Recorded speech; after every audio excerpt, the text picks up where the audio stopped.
En los próximos minutos, muy brevemente, quería compartir un breve viaje por la Reforma protestante y la figura de Martín Lutero desde la ficción cinematográfica y televisiva. Les comento que la primera película a tener en cuenta se hizo en el año 1953 en Alemania. Es un drama biográfico que recorre la vida de Lutero entre los años 1505 y 1530. Como curiosidad, aunque era una película alemana, la dirigió un director de cine norteamericano, Irving Pichel, al que podrán conocer por El malvado Zaroff o Con destino a la luna, dos películas de los años 30 y 50 respectivamente, que le hicieron merecedor de bastantes premios cinematográficos. Como curiosidad, esta película buscaba un rigor histórico muy llamativo y debido a esa búsqueda, pues rodaron la película en lugares reales donde había vivido Lutero, como el monasterio de Eberbach en Hessen o el monasterio de Maulbronn en Baden-Württemberg, ambas provincias de Alemania. El protagonista es Niall McGuinness, un actor de origen irlandés, y como curiosidad, pues era médico de formación y la verdad es que en su país sí que tuvo muchísima fama, no tanta de forma internacional. Y bueno, si se animan a ver la película, la verdad es que una de las cosas que llama la atención es cómo ocultó bastante bien su acento irlandés para parecerse al protagonista, Martín Lutero. Lo curioso de esta película de 1953 es que llamó la atención del conocido actor internacional Albert Finney, que se enamoró del papel y pidió a John Osborne, un conocido guionista de Hollywood, que hiciera un libreto, una adaptación de obra de teatro. Y tanto es así, tuvo tanto éxito, que esta obra de teatro se representó primero en Londres y después en Nueva York, nada menos que durante 5 temporadas, entre 1961 y 1964. En paralelo a estas representaciones teatrales, en Australia, en 1964, hicieron una TV movie llamada Lutero, es decir, una película producida e ideada originalmente solo para la televisión.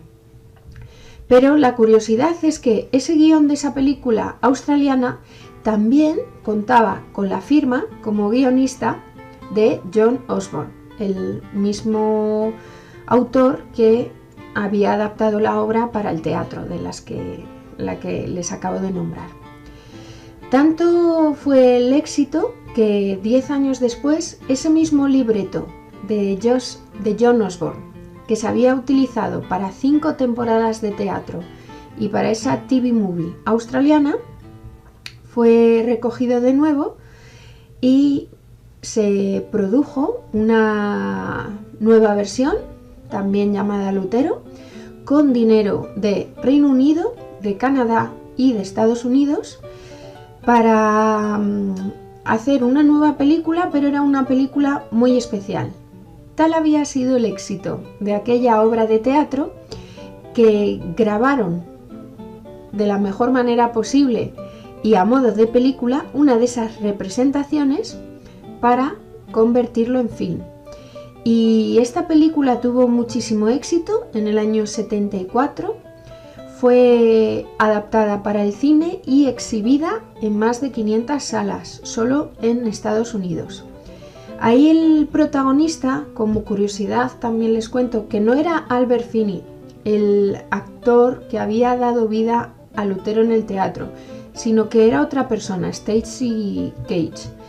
¿Y qué ocurrió también? Otra curiosidad, era también un actor irlandés. Fíjense qué curioso, que tenemos pocas películas, pero ya tenemos dos actores irlandeses luchando con su con su acento y profundizando de forma impresionante en el papel.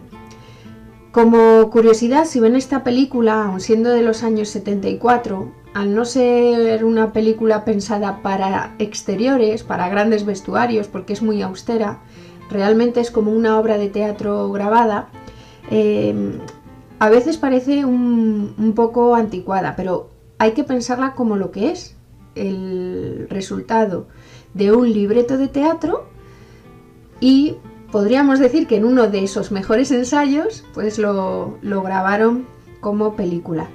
Y desde luego lo que sí es, a pesar de que su apariencia haya envejecido mejor o peor, es un excelente estudio y una excelente representación introspectiva, psicológica, biográfica del personaje de Martín Lutero, aprovechando precisamente ese carácter teatral que tiene la película.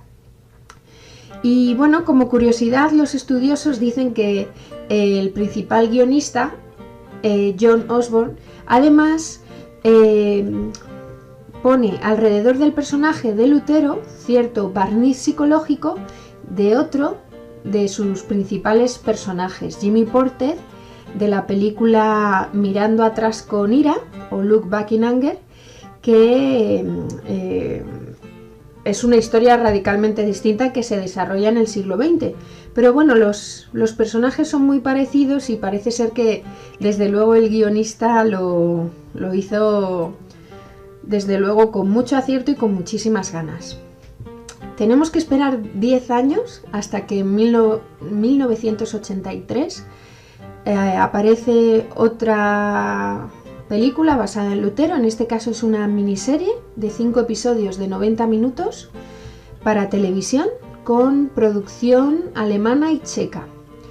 Y después otra TV movie en 2002 de producción de Reino Unido, donde Timothy West, un actor inglés, hace de Lutero, y como curiosidad el narrador es el actor Liam Neeson, al que seguro que conocen. Justo un año después, con dinero de Alemania y de Estados Unidos, aparece Lutero en 2003, protagonizada por Joseph Fiennes, actor al que conocerán como protagonista de Shakespeare in Love. La película, con un presupuesto de 21 millones de dólares, como curiosidad, fue coproducida por una compañía estadounidense afiliada a organizaciones luteranas. Es decir, los mismos luteranos supervisaron y pusieron el presupuesto para esta película, y es la más cercana y la más conocida. Y también como curiosidad vuelve a los orígenes y a filmaciones en Alemania, en los lugares reales donde había vivido Lutero. Podríamos hablar del último ejemplo, la serie de Los Tudor, de 2007 a 2010, durante 4 temporadas. Pudimos ver representada la obra de Enrique VIII, y entre su primer matrimonio y su segundo matrimonio, él pide el divorcio, pide el permiso para divorciarse de Catalina de Aragón y poder casarse con Ana Bolena. El Papa se lo niega y se produce el cisma anglicano, porque él tenía una profunda fe católica, pero a partir de ese momento se va a separar del papado romano. Como curiosidad, en la serie, si les interesa y se animan, reflejan muy bien cómo al principio el personaje de Enrique VIII se queja de Lutero y escribe un texto que es la defensa de los 7 sacramentos, por la que el Papa León X da una especie de título de agradecimiento a Enrique VIII, que es el título de Defensor Fidei. Pero bueno, aquí cambia radicalmente la cuestión cuando el mismo Papa le niega el divorcio, y en Reino Unido se produce ese cisma anglicano que dará lugar a su propia reforma religiosa. Bueno, espero que este breve viaje les haya gustado y les anime a conocer la Reforma Protestante también desde estos ejemplos de la ficción. Muchas gracias.